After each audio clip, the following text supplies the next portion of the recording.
इस परम सत्य को अच्छी तरह समझ लो कि विश्व में केवल शरीर नाशवान है, किंतु आत्मा अविनाशी है। शरीर के मरने पर आत्मा नहीं मरती। आत्मा ना कभी जन्म लेती है और ना कभी मरती है। वो अजन्मा, नित्य, सनातन और पुरातन है, जो शरीर को मारने पर भी नहीं मारी जाती। न हन्यते हन्यमाने शरीरे। फिर अर्जुन ने कहा, हे केशव, तुम्हारी बातें मेरी बुद्धि को भ्रम में डाल रही हैं। तुम दो बातें एक साथ कह रहे हो जो परस्पर विरोधी हैं। तुम कहते हो कि शरीर मर जाता है, परंतु शरीर का एक हिस्सा जिसे आत्मा कहते हैं वो नहीं मरता। फिर कृष्ण ने कहा, नहीं अर्जुन, मैंने आत्मा को शरीर का एक हिस्सा नहीं कहा। मैंने कहा है कि आत्मा और शरीर दो अलग अलग चीजें हैं। जैसे तुम और तुम्हारा कवच दो अलग चीजें हैं। तुम्हारे कवच के दो टुकड़े हो जाएं तो उसका यह अर्थ नहीं होता कि अर्जुन के दो टुकड़े हो गए। जिस प्रकार तुम और तुम्हारा कवच दो अलग अलग वस्तुएं हैं, या तुम और तुम्हारा ये रथ दो अलग अलग वस्तु हैं, उसी प्रकार मनुष्य का शरीर और उसकी आत्मा दो अलग अलग वस्तुएं हैं। यूं समझ लो कि जिस रथ में अर्जुन बैठा है वो रथ अर्जुन नहीं, अर्जुन तो वो है जो रथ में बैठा हुआ रथी है। फिर अर्जुन ने कहा, ये ठीक है माधव कि अर्जुन रथ नहीं है। अर्जुन मैं हूं जो रथ में बैठा हुआ है। तुम्हें रथ के टूटने का शोक नहीं होगा, परंतु अर्जुन के मरने का तो शोक होगा ही। फिर कृष्ण ने कहा, अर्जुन, तुम्हारी बातें सुनकर मुझे तुम्हारी बुद्धि पर हंसी आ रही है। अपनी तरफ से तुम बड़े पंडितों और ज्ञानियों जैसी ऊंची ऊंची बातें कर रहे हो, परंतु तुम्हें ये पता नहीं कि जो सचमुच ज्ञानी होते हैं वो ना उनका शोक करते हैं जो मर गए हैं, और ना उनका शोक करते हैं जो अभी नहीं मरे हैं, क्योंकि वो जानते हैं कि जो मर गया है वो फिर जन्म लेगा, और जो अभी जीवित है वो अवश्य मर जाएगा। मरने वाला फिर जन्म लेगा, क्योंकि केवल शरीर का नाश होता है। शरीर के अंदर जो आत्मा है वो कभी नहीं मरता। हे पार्थ, इस संसार में दो ही वस्तु हैं, एक शरीर और दूसरा शरीर में रहने वाला शरीर। जो शरीर में रहने वाला आत्मा रूप शरीर है वो कभी मरता नहीं, और जो शरीर है वो सदा रहता नहीं। आत्मा एक शरीर छोड़ता है और दूसरा शरीर धारण कर लेता है, बिल्कुल वैसे ही जैसे मनुष्य पुराने कपड़े उतारकर नए कपड़े धारण कर लेता है।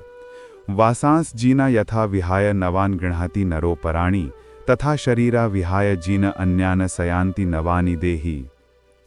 हे पार्थ, केवल इतना समझ लो कि मृत्यु एक दरवाजा है जिसके अंदर जाते हुए आत्मा पुराना शरीर छोड़ देती है। वास्तव में मृत्यु और जन्म के दो दरवाजे हैं जो एक दूसरे के आमने सामने हैं। प्राणी जब मृत्यु के दरवाजे पर पहुंचता है तो उस शरीर की मृत्यु हो जाती है। फिर आत्मा का प्रकाश उस शरीर को छोड़कर आगे चला जाता है, और फिर वो प्रकाश नए जन्म के दरवाजे में प्रवेश करता है, जहां जीवात्मा को फिर से एक नया शरीर प्राप्त हो जाता है, और वहां से उसके नए जन्म की नई यात्रा शुरू हो जाती है। हे पार्थ, आत्मा नित्य है इसलिए वो नहीं बदलती, परंतु शरीर नाशवान है इसलिए एक ही आत्मा के कई शरीर बदलते हैं। इसलिए हर नए जन्म में वो नए नए शरीर धारण करता रहता है। हर नए जन्म में आत्मा नए नए शरीर तो बदलता ही है, बल्कि हर एक जन्म में भी उसे जो शरीर मिलता है वो एक शरीर भी उसी जन्म में बदलता रहता है। फिर अर्जुन ने कहा, ये बात मेरी समझ में नहीं आई केशव, क्योंकि एक जन्म में तो प्राणी को एक ही शरीर मिलता है। फिर कृष्ण ने कहा, नहीं, एक नहीं, अनेक शरीर मिलते हैं एक ही जन्म में। फिर अर्जुन ने कहा, मैं अब भी नहीं समझा प्रभु। फिर कृष्ण ने कहा, मैं समझाता हूं। याद करो अपना बचपन, उस समय अर्जुन का शरीर कैसा था? फिर अर्जुन ने कहा, एक बालक का। फिर कृष्ण ने कहा, और आज वो शरीर कहाँ है? वो शरीर? फिर अर्जुन ने कहा, वो तो बदल गया इस शरीर में। फिर कृष्ण ने कहा, अर्थात वो शरीर नहीं रहा, आज तुम्हें एक युवक का शरीर मिला है। इसी प्रकार प्राणी को जन्म के समय जो शिशु का शरीर मिलता है, वही शिशु का शरीर काल के प्रभाव से एक बालक का शरीर हो जाता है, फिर वो किशोर अवस्था में आता है, फिर एक जवान पुरुष का शरीर बनता है, फिर अधेड़ उम्र का, फिर बूढ़े का रूप लेकर अंत में एक सूखे पत्ते की तरह जीवन के वृक्ष से टूटकर गिर जाता है। इस प्रकार जो शरीर पल पल छिन छिन अपने विनाश की ओर बढ़ रहा है, उस शरीर की मृत्यु का शोक ज्ञानी जन नहीं करते। इसी रूप के लिए शास्त्र कहते हैं, कृष्णम वंदे जगत गुरु। फूल की ही तरह हमारे शरीर अपने प्रकृति के कारण जन्मते हैं, बच्चे बनते हैं, जवान होते हैं, फिर वही जवानी मुरझाने लगती है जिसे बुढ़ापा कहते हैं, और उस वृद्ध शरीर को जब आत्मा छोड़ देती है तो उस शरीर की मृत्यु हो जाती है। फिर अर्जुन ने कहा, परंतु वो आत्मा कहाँ चली जाती है? शरीर के बिना आत्मा कहाँ और कैसे वास करती है? फिर कृष्ण ने कहा, पुराना शरीर छोड़ने के बाद आत्मा नए शरीर में वास करती है। किसी शिशु के शरीर में चेतना रूप होकर आ जाती है। फिर वही चक्र शुरू हो जाता है। फिर वही जन्मना, रेंगना, उठकर चलना, फिर लड़खड़ाना और गिर जाना। ये सब शरीर के कौतुक हैं। इतनी बात समझ लोगे तो ना तुम्हें किसी के मरने का शोक होगा और ना तुम्हें मृत्यु का भय होगा। हे अर्जुन, हम और तुम ये शरीर नहीं हैं। हम तो इन शरीर के अंदर रहने वाली आत्माएं हैं। ये शरीर तो केवल हमारे रथ हैं, हम उसके स्वामी हैं। रथ के टूटने से स्वामी नहीं टूट जाता। उसी प्रकार शरीर के सुख और दुख आत्मा को सुखी या दुखी नहीं करते। फिर अर्जुन ने कहा, यदि हम आत्मा हैं तो फिर ये सुख दुख का आभास हमारी आत्मा को क्यों होता है? फिर कृष्ण ने कहा, ये सुख दुख का आभास आत्मा को नहीं होता, केवल शरीर को होता है। फिर अर्जुन ने कहा, तो फिर आत्मा को क्या होता है? फिर कृष्ण ने कहा, आत्मा को कुछ नहीं होता, क्योंकि ये होना ना होना, सुख दुख, सर्दी गर्मी, ये सब प्रकृति के नियम हैं। आत्मा तो अविनाशी परमात्मा का अंश है, इसलिए आत्मा प्रकृति की सीमा से बाहर है। आत्मा अचिंत्य है, मानवीय चेतना के चिंतन के घेरे में नहीं आती। हे अर्जुन, आत्मा पर प्रकृति और सृष्टि के नियम लागू ही नहीं हो सकते, क्योंकि वो सृष्टि और प्रकृति दोनों ही की पहुंच से बाहर है। जैसे एक चिंगारी अग्नि का ही अंश होती है, वैसे ही आत्मा परमात्मा का ही अंश होता है। इसलिए वो नित्य, अजन्मा, सनातन और सर्वव्यापी है, स्थिर रहने वाला और अचल है।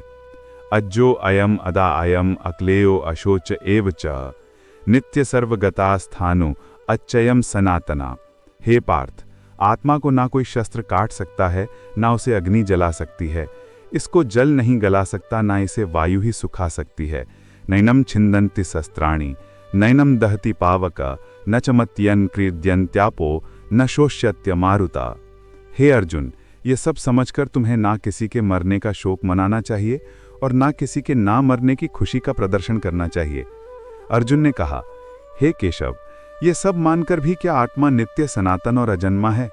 उसे शस्त्र नहीं काट सकते, आग नहीं जला सकती, फिर भी प्राणी की आत्मा को दुख, सुख, शोक, खुशी, अपमान, पीड़ा और आनंद का एहसास क्यों होता है?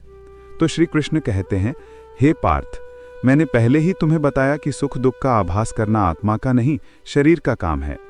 अर्जुन ने कहा, परंतु केशव, शरीर को दुख या पीड़ा तभी होगी जब शरीर को कोई चोट लग जाए या उसका कोई अंग कट जाए, जैसे शरीर आग में जल जाए। उससे जो पीड़ा होती है वो तो शरीर की पीड़ा है, परंतु मानहानि होने से जो दुख होता है या मान होने से जो आनंद आता है, उसमें तो शरीर को कोई चोट नहीं पहुंचती। वो मानहानि का दुख, वो कीर्ति की पीड़ा तो आत्मा को ही होती है। तो श्री कृष्ण कहते हैं, नहीं अर्जुन, ये कीर्ति, अपकीर्ति, मान अपमान, ये लाभ हानि, ये जीतने का आनंद अथवा हारने की पीड़ा, ये भी आत्मा को नहीं होती। ये आत्मा का काम नहीं है, ये तो मन की शरारत है। अर्जुन ने कहा, मन की शरारत, इसका क्या अर्थ है? हे केशव, पार्थ प्राणी के शरीर का एक अदृश्य अंग है, मन, जो दिखाई नहीं देता, परंतु वही सबसे शक्तिशाली हिस्सा है। तो श्री कृष्ण कहते हैं, याद रखो कि मन शरीर का हिस्सा है, उसका आत्मा से कोई संबंध नहीं। आत्मा यदि रथ में बैठा हुआ रथ का स्वामी है, तो मन शरीर रूपी रथ का सारथी है। ये मन ही इंद्रियों के घोड़ों को इधर उधर भटकाता है। कभी यौवन के आवेश में यही चंचल मन मनुष्य को इस भ्रम में डाल देता है कि वो सर्वशक्तिमान है, वो सब कुछ कर सकता है, वो यहाँ का राजा है, जिसके आगे हर कोई झुक जाने पर विवश है, वह जिसे हर कोई प्रणाम करता है। जिस तरह दीपक की बाती को दीपक तले छिपा अंधेरा दिखाई नहीं देता, उसी तरह जवानी को उसके पीछे छिपा बुढ़ापा और कमजोरी दिखाई नहीं देती। परंतु जब शरीर के दीपक में यौवन शक्ति का घी जल जलकर समाप्त होने लगता है और दीपक तले छिपा अंधेरा पड़ने लगता है, तो मनुष्य घबराकर चिल्लाने लगता है, मैं बीमार हूं। ये रोने का नाटक भी मन ही करता है। हे अर्जुन, मनुष्य को मैं के घमंड की मदिरा पिलाकर मदहोश करने वाला पाखंडी केवल मन है।